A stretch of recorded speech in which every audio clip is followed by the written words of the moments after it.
Welcome to Missing the Mark, where we look for meaning in strange places. I'm Christopher. In his video, The Redestruction of TMM, Deflating Atheism posed a rhetorical question. Your reasoning is so bad! Why do atheists always fail so badly at logic? It's like some mental block preventing them from making logically valid arguments. Which I'm going to answer just for fun. The reason why atheists can't logic, as it were, is that, well, it's not a general thing, because there are some who can. But the thing you have to remember is that Deflating Atheism is talking primarily with atheists on the internet, and not just atheists on the internet, but specifically the ones who go out of their way to seek out believers. You might loosely call this, if an evangelical person is someone who's trying to spread the good news, from the Greek kaka, meaning bad, you could have kakangelical atheists, that is to say atheists who want to spread the bad news, who want to announce the death of God. Of course, I understand many atheists are simply trying to announce that they don't believe in God. As if people care what they believe in. Anyway, but they do this in exactly the same manner as those who are trying to announce the death of God, 100 years ago when people's spines worked better. So these are people who are doing something fairly unusual, and moreover, and this is the very important part, they're volunteers.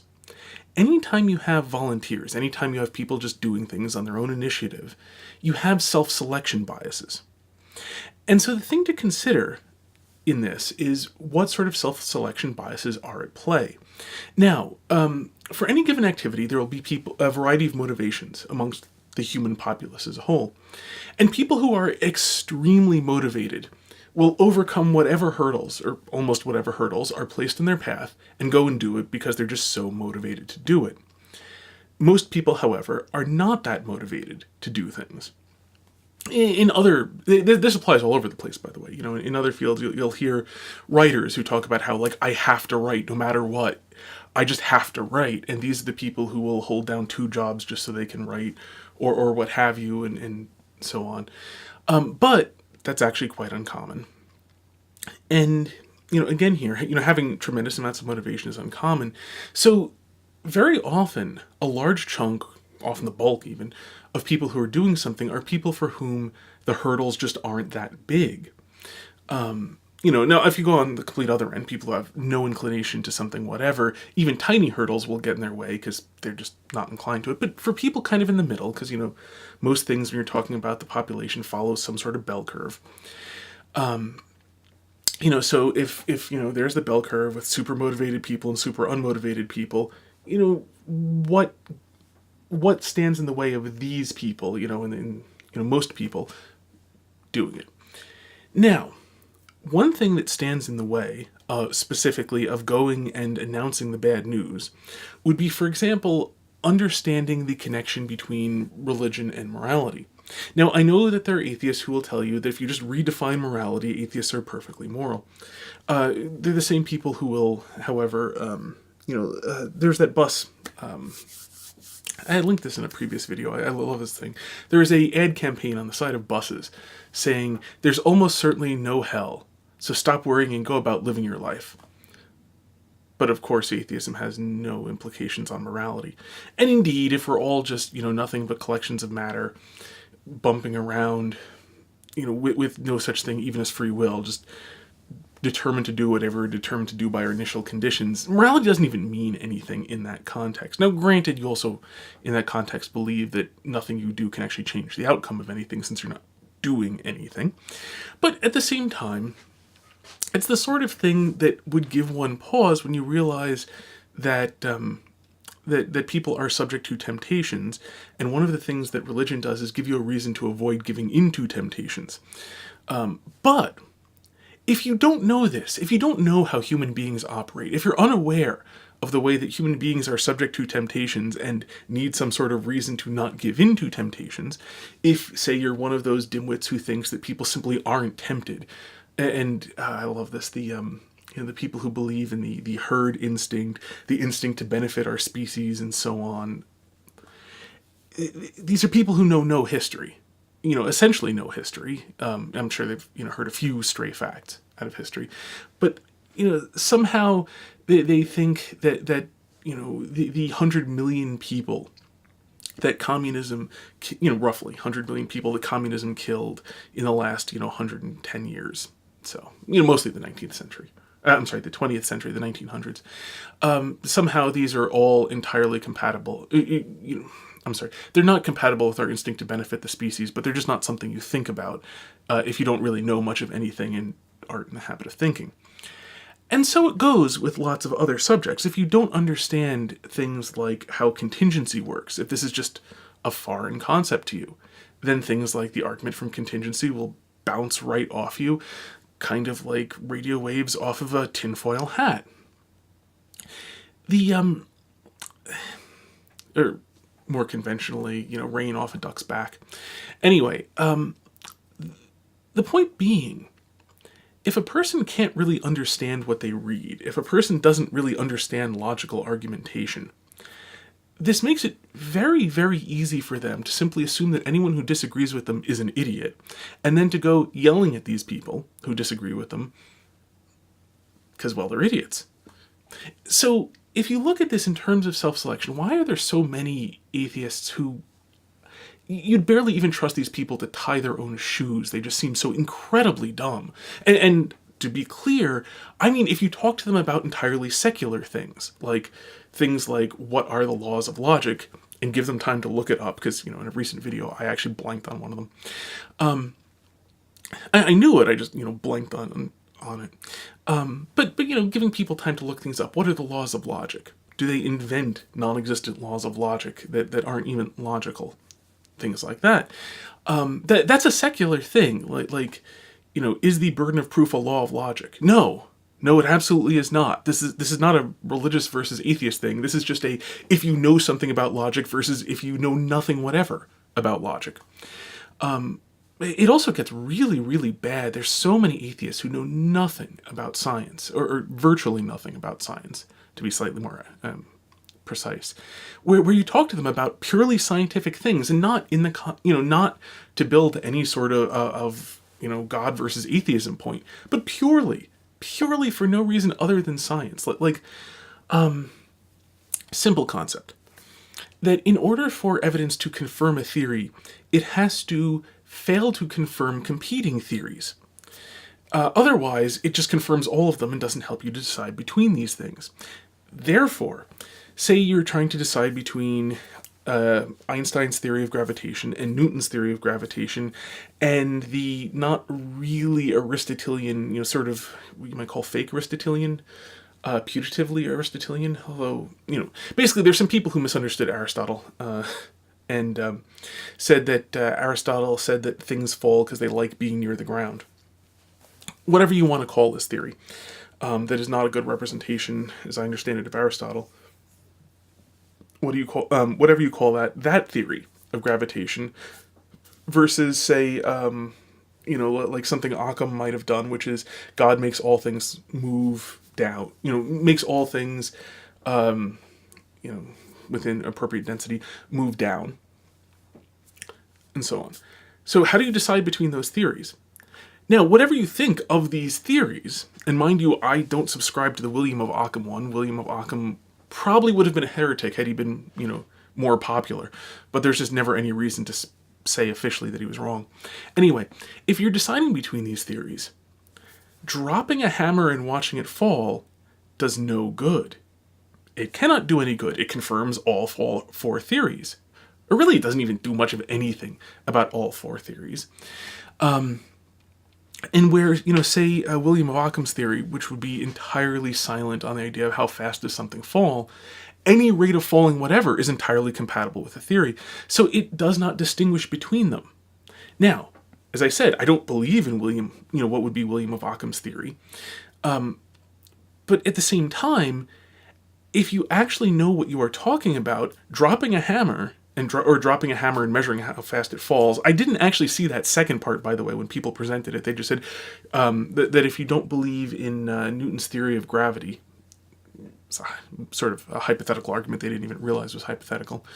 Then drop a hammer and see it rise, was their answer. And this is dumb to such an incredible degree precisely because it misses that in order to have something be disconfirming evidence, in order to, be confirming evidence of something, it has to be disconfirming evidence of competing theories. That's an entirely secular point that these dimwits just utterly missed, were completely and utterly oblivious to. And this being a Twitter back and forth with plenty of time in between, they had lots of time to think about their responses. They had lots of time to go look things up, even. So, this is dumb. This is, really what I mean is this is of low intelligence and poor education. And this sort of thing is actually surprisingly common amongst the atheists who will come out of the woodwork to go and yell at you about something or other that you've said, when you're a Christian on Twitter or on YouTube and so on. It's a very, very common thing. It is, however, why are so many of them? It is, however, a self-selection bias very much at play. Because the people who know enough to understand a scientific theory, if you make some point about the theory of gravitation, somebody who actually understands this sort of thing is not going to come back with an idiotic, they actually stand a good chance of understanding whatever point it was you were making. Another problem that one finds is that people of low intelligence and poor education have a really, really hard time grasping that you are making some point which is not the main point they have at issue with you. So, for example, let's say you want to prove some sort of lemma. I'm using lemma from the mathematical thing because, that's my background, is in math. But, let's say you want to prove some point which you then intend to use, but that point is true. An intelligent, well-educated person, even who disagrees with your conclusion, will certainly grant your sub-point, your smaller point, because it is in fact true. They will also recognize that it is a smaller point and not the main thing at issue. If you're dealing with people with a lot of experience, they'll often say, I'm not willing to go with you, to this other step, but just to this step, yes, you're correct. That's the sort of thing that intelligent, well-educated people will do, and very often with very few words. You don't get whole arguments built over this. People don't make rebuttal videos to things which they actually recognize as being true. People don't come and put up rebuttal tweets about things which they actually know are true, because these things are a smaller point. Low intelligence, poorly educated people have a lot of trouble realizing you're making a different point. They kind of operate in this way like, if I agree with you about anything whatever, I have conceded everything between us and am now agreeing to be your mind slave, or something. They're never very clear on what this is. I haven't quite been able to figure it out. But this is roughly something that you do find with unintelligent, poorly educated people.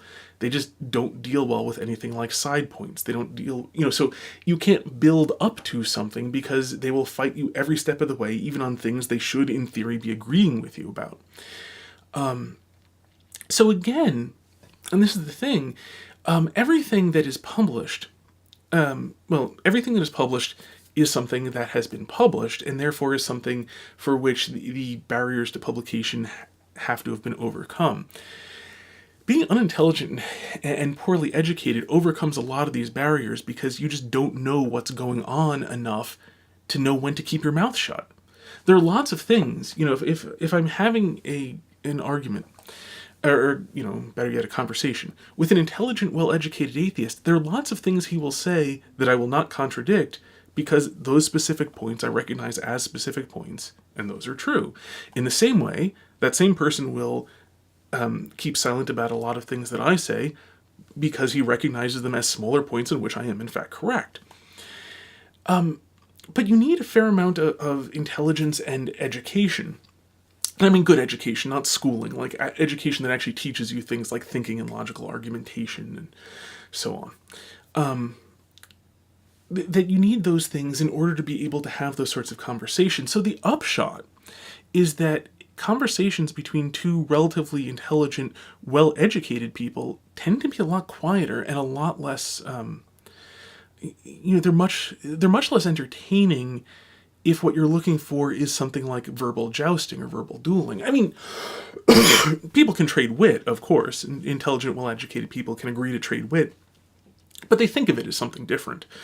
So you can do verbal jousting or verbal sparring, but that tends to be an activity of the young, because it's fun for a little bit, then you kind of get it out of your system every once in a great while. But the other thing is, you get older and develop social skills and have things like a sense of propriety, is that if you have a really great zinger, you tend to share that privately with somebody who you know will get the joke and who you know will understand it, in context, and not as a general condemnation of somebody or so forth. So this is something you see as people get older. They tend to share jokes much more privately, much less publicly. Again, there are bigger hurdles to overcome, such as, is this something that will be generally understood? Is this something that will generally benefit the people who understand it? Is this something that won't cause too much harm to the people who don't understand it? All things that experience teaches you are questions to ask, and gives you an idea of what the answers actually are. The younger someone is, typically speaking, the more likely they are to assume that everyone will understand them, that it'll be of big benefit to those who do understand, and it'll cause almost no harm to those who don't. Experience tends to show you the contrary. Again, not universals, just tendencies.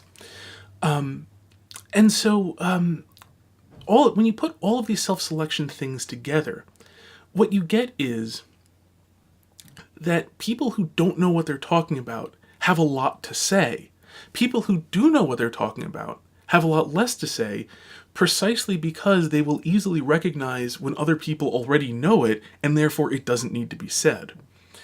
Also because they're going to understand what other people mean, and so they're a lot less likely to think, like, that thing you said is stupid, because they misunderstood what it was. You can see this all over the place. Anytime you have people who need to publish frequently, the inability to understand what other people are saying can be immensely helpful. Somebody says something, and then you just jump on them as that thing being racist or blasphemous, or against free trade or for free trade, or whatever it is. In favor of slavery, in favor of communism, whatever extremes you want to go to. You'll find this for every thing along which there is a spectrum. There are not very intelligent people who will assume that every statement, conservatives who will assume that every statement is ragingly liberal unless it's ragingly conservative, and liberals who assume that every statement is ragingly conservative unless it's ragingly liberal. It really, really helps if you have deadlines and need to publish frequently. If people know about you only because you publish, that sort of thing really helps. It's also one reason why that goes along very well with people who are young, but it also goes along with people who just never learned very much and are starting older. Goes along with both of those things very well, because not knowing much means you don't have very much to say on subjects. So if you can massively oversimplify what other people are saying, it makes it much, much easier to have things to say about that and to respond to them.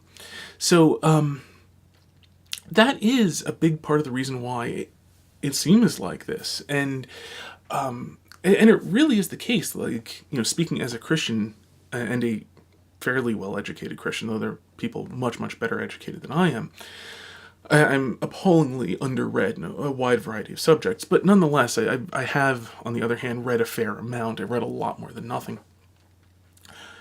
It's really easy to come away from talking to people on Twitter and YouTube comments thinking that atheists are raving idiots. And it's a really good thing to remind ourselves that we're seeing a heavily self-selected group of people who are therefore not necessarily representative of anything but who self-selects themselves in this manner.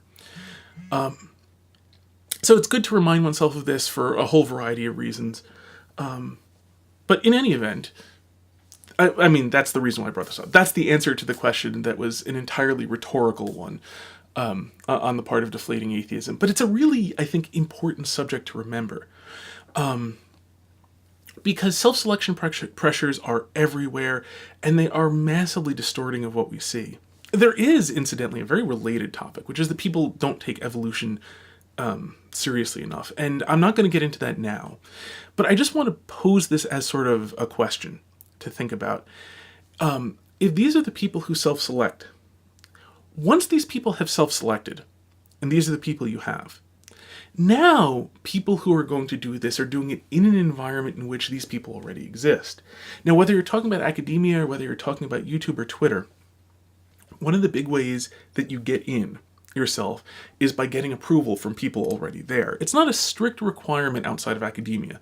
In academia, it is a requirement. Outside of academia, it is incredibly helpful if a popular YouTuber, interacts with you in some way, such that their giant fan base becomes aware of you. On Twitter, same thing for people with huge followers. In blogs, the same thing. So, while you could build something up completely from scratch, if someone notices you, it's a giant help. And therefore, the question to be asked is, who gets noticed? Pardon me. And it's people who get along to at least some degree who get noticed. And then you get, but then they're going to be different, because they're responding to a different environment at that point. So there's a related but different set of self-selection criteria. In which case, now look at the third generation. Who is it who gets along with these people as well as the first generation? In academia, that looks along the lines of, who can get along with the other professors, and then who can get along with the people who got along with the other professors. Academia, this selection criteria is actually much more pronounced, and I think therefore the evolutionary pressures are even stronger, precisely because you need to get a PhD, you need to have these people appoint you to a position, or you're just not in academia.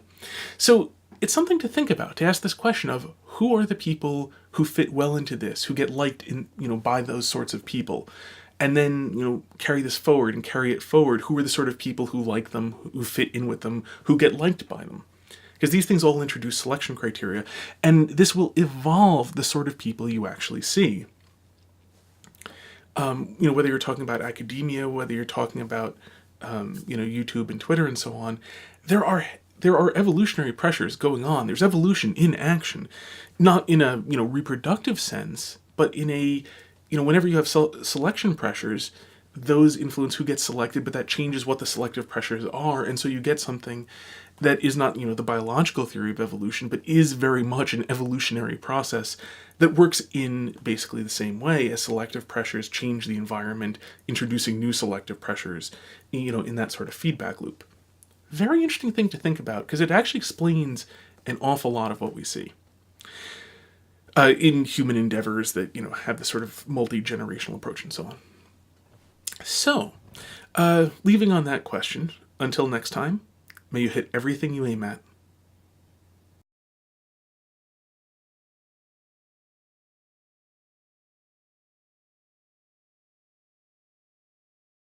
Welcome to Missing the Mark, where we look for meaning in strange places. I'm Christopher. In his video, The Redestruction of TMM, Deflating Atheism posed a rhetorical question. Your reasoning is so bad! Why do atheists always fail so badly at logic? It's like some mental block preventing them from making logically valid arguments. Which I'm going to answer just for fun. The reason why atheists can't logic, as it were, is that, it's not a general thing, because there are some who can. But the thing you have to remember is that Deflating Atheism is talking primarily with atheists on the internet, and not just atheists on the internet, but specifically the ones who go out of their way to seek out believers. You might loosely call this, if an evangelical person is someone who's trying to spread the good news, from the Greek kaka, meaning bad, you could have kakangelical atheists, that is to say, atheists who want to spread the bad news, who want to announce the death of God. I understand many atheists are simply trying to announce that they don't believe in God. As if people care what they believe in. Anyway, but they do this in exactly the same manner as those who are trying to announce the death of God, 100 years ago when people's spines worked better. So these are people who are doing something fairly unusual, and moreover, and this is the very important part, they're volunteers. Anytime you have volunteers, anytime you have people just doing things on their own initiative, you have self-selection biases. And so the thing to consider in this is what sort of self-selection biases are at play. Now, for any given activity, there will be a variety of motivations amongst the human populace as a whole. And people who are extremely motivated will overcome whatever hurdles, or almost whatever hurdles, are placed in their path and go and do it because they're just so motivated to do it. Most people, however, are not that motivated.